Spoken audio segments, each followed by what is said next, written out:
Hey, what's going on?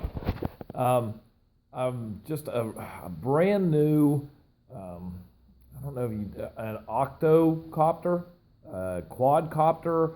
Yeah, a lot of people call them drones. But I'm recently into flying with these little bad boys like this. This is the Q500 from Yuneec. Absolute joy.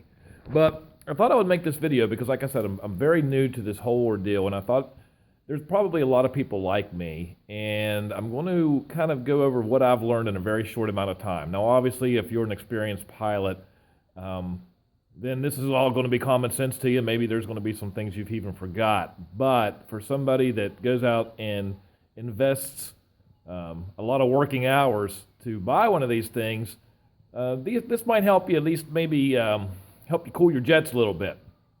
First thing, when it comes to something like this, while it might look like a toy, it's definitely not a toy. They're expensive. It's full of technology. And if you do something stupid, you know what? It's going to be a lot of money to fix it. Plus, you're going to have downtime from flights. And, just for an example, just never get into a hurry with anything. Everything from packing the thing up to actually taking it out and wanting to fly. There's no reason, even though everybody has this, they just have the joy of seeing, they want to see how high it can go, how fast it could fly. Well, you know what? That's probably not the best thing to do.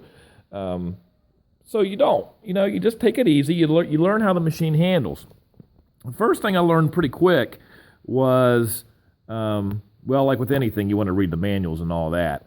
But with these kind of particular machines, they're all GPS oriented. And obviously, you're not going to get a good GPS signal. You know that by using your phone inside of a shelter. So you want to be out away from electrical lines, which can cause interference, things like that. You just want to sit it out there. You just want to let it do its thing until you have a pretty good, GPS lock on. GPS is important for stuff like this in case they have a lot of built-in technology now. You can hit home buttons and it'll fly right back to you and all that. So just, take it out there, let it sit. There's no reason to rush once again. Second of all, I've learned from taking off. I've seen a lot of videos on YouTube about sometimes when these things take off, obviously, look, and I've caught this thing.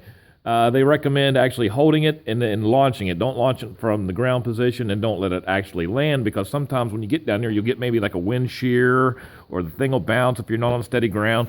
And as these props are turning, that thing might bounce and crack a prop or something like that, which isn't, that's good, this being the weakest link. But, you would be surprised how much wind, how much, I don't know what you would even call that. I'm not a nautical term kind of guy, but the prop wash, I guess, that comes off of this thing. And what I've noticed is like when I take it off, especially from concrete, all the down pressure, all the wind coming off of this thing to cause the lift, especially this kind of distance, pushes down and then it comes right back up, which makes it unstable.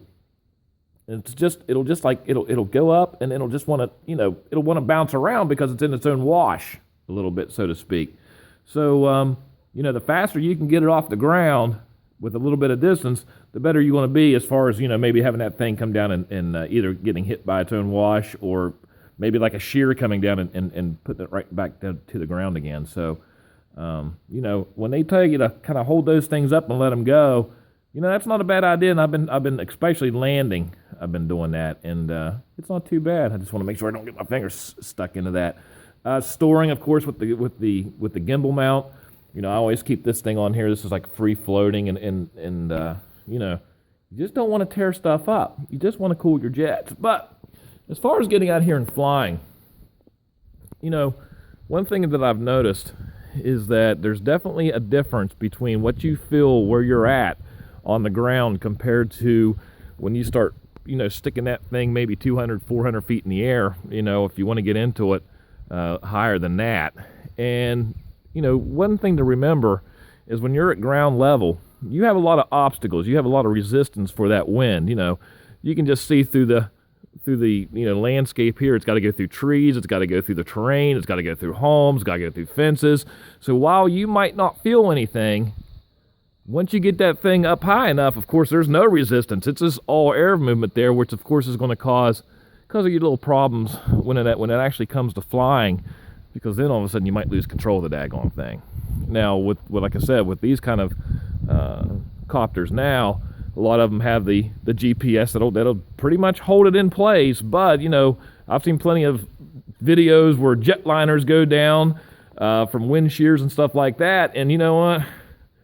That's no 747 jet. That's for daggone sure. That's just 4 plastic props with a battery. So if you're feeling a little bit of wind at ground level, and you're getting nice gusts of wind, by all means, you're going to get a hell of a lot more once you get up in the air. And one thing that I do, I just look around to kind of get a judge on what that air is going to be like. I mean, I obviously feel some now. It might be 3 or 4 miles an hour or something like that. I'm getting a breeze, but I just look around. I look at the top of the trees. I look and see if I see any movement, any swaying up there. What's nice about this kind of area, we have a power plant. And, I just look and see, if you get up, obviously I'm not going to get that high, but, I can kind of see where the headwind, tailwind's going, and, give me a little bit better perspective of actually once I get that thing in the air, what's it going to do when there's no resistance on the ground. I think they have wind meters and stuff like that, but you know what? You really, the more advanced you get, the less common sense that you use. And if you can see the top of the trees bouncing around pretty good, you know what? You probably don't want to take that thing in the air unless you're, away from power lines, away from homes, away from trees and stuff like that, because I've seen plenty of kites get attacked by these tree monsters over here. Kite monsters is what we used to call them. And now I think they're going to be quadcopters and everything else. I'm trying to see if you can see the difference, because like I said, we're getting probably 2 or 3 mile an hour winds down here, but it's almost going to be impossible to see any movement. There's not a lot of movement today, so that's good, but I've definitely took it out last night where we were getting some wind, and while it was comfortable here, I was standing right here. Well, of course, like I said, the house is blocking all the wind, so I can't really feel it. Then once I got up, then all of a sudden that thing was like, the gimbal mount was pretty cool because it held the camera steady. But man, that thing was bouncing all around. I was like, you know what? No, we're not going to do that. We're not going to do that. So that's just something else to think about. Batteries with the lipos. I'm all new to the lipos. I've had the Traxxas cars and things like that, but I use NICAD. They're finicky, and you don't want to mess with them because, like I said, these things right here are about $100 a pop too. If you run 3 cells in there, they have to all be, charged, equalized, and all that. You never want to charge it all the way, then just store it. You always, so I understand. You always want to kind of get a little bit of juice, maybe 50% on that before you store them. You never want to actually store the battery in the machine. Always pull it out when you're not going to fly it.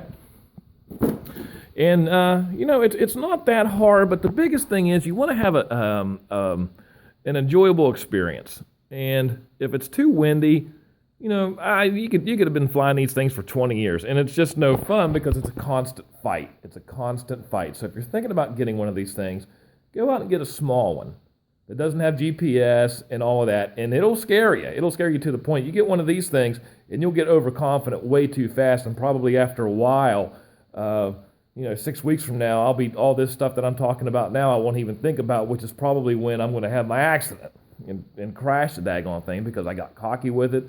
I forgot to respect the weather and the handling capabilities of the actual machine itself. But once again, just kind of, cool your jets. Take it easy. Have fun with it. There's no reason to fly that thing like, you're Tom Cruise in Top Gun.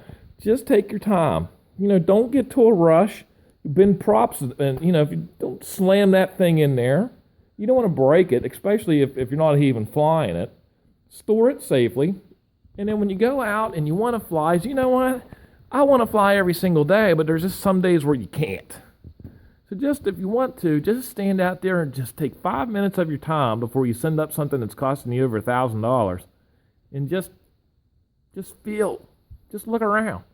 Because if the birds aren't flying, you probably shouldn't be flying either because they're pretty much smart. And now my biggest thing I'm trying to worry about or trying to learn is headwinds and tailwinds. When you're going into a headwind and that thing's fighting, but you turn it around and all of a sudden it shoots right back at you. That's just common physics there, which I'm learning about. But the biggest problem that I'm having is depth perception. And this happened to me last night. let's put it this way, I can see if I'm here and there's a telephone pole here, I can see that distance easy. If that tree in the drone or the whatever you want to call them, the quadcopter, is in front of that, I can't tell, how much distance I have between that and behind me. That's my biggest problem. So while I might think that I'm, clear, and I've seen a lot of videos like this, people crash them because they're flying around trees. They don't realize that they're actually closer to the tree than they really are because of the depth perception. Man, I'm having trouble saying that. So I guess the big thing is until you actually get used to it and get your eyes comfortable and get your hands, because everything's opposite when you flip that thing around and you're trying to, right's left, but left's left. You know how all that works out. Stay away from trees, or at least take it slow. Again, you don't have to go 1,000 miles an hour. Get to the point where you know what that thing looks like. If it looks like this, you might be, 100 yards away. If it looks like this, it might be right in front of your face, but if it looks like this, so kind of give yourself time. And like I said, this is going to be a lot of stuff that's pretty much common sense, but we forget when we get excited, we unpack this stuff, we charge the batteries, and the first thing we want to do is fly that thing up as high as it'll go or scoot it along the landscape as fast as it'll go. And that doesn't make for a very enjoyable experience when, 2 days later you're calling the manufacturer trying to order new parts. But that's that, and I'm going to do a lot of segments on this because I find it very interesting. It's just so much fun. It really is. And like I said, when I got that first quad, I was addicted. And it didn't have GPS or anything else, and it was a constant fight. I'm sitting there constantly adjusting, and the wind would come down, and that thing would just... And that made me really respect the fact that, while it's fun, it can be dangerous too. So just a couple things to think about for the newbies like me, and that's the only reason I'm doing this. And man, if you ever have a chance, I know the Phantom's pretty good too. This is the Typhoon, and it's just an absolute blast. Picture quality is fantastic too. But yeah, so have fun with it. Let me know if you have anything. This is something else while I'm thinking about it, and this will be the last thing. And like I said, I don't have very much experience with it. This is one of the antennas. I'm guessing that's the actual 2.4 antenna that comes out to actually control the thing from the ground station. Now, they always say, if it's wet, don't lay this thing, anywhere where it's wet. And I'm assuming it's to keep that thing dry, because if you get a little moisture on that, you might get that thing up in the air and then all of a sudden lose contact, which I believe it's supposed to go into home mode and fly right back to you and land itself. But the placement of that antenna, I don't know if you could... Once again, I don't know if that thing could be curled up or just straight down. I'm just, like I said, I'm just not real sure about that. But just have fun. Man, I love this stuff. I just love it. If you have any tips or something, or any videos that you could link to help me out, by all means do it. But until then, happy flying, right? Sweet, baby.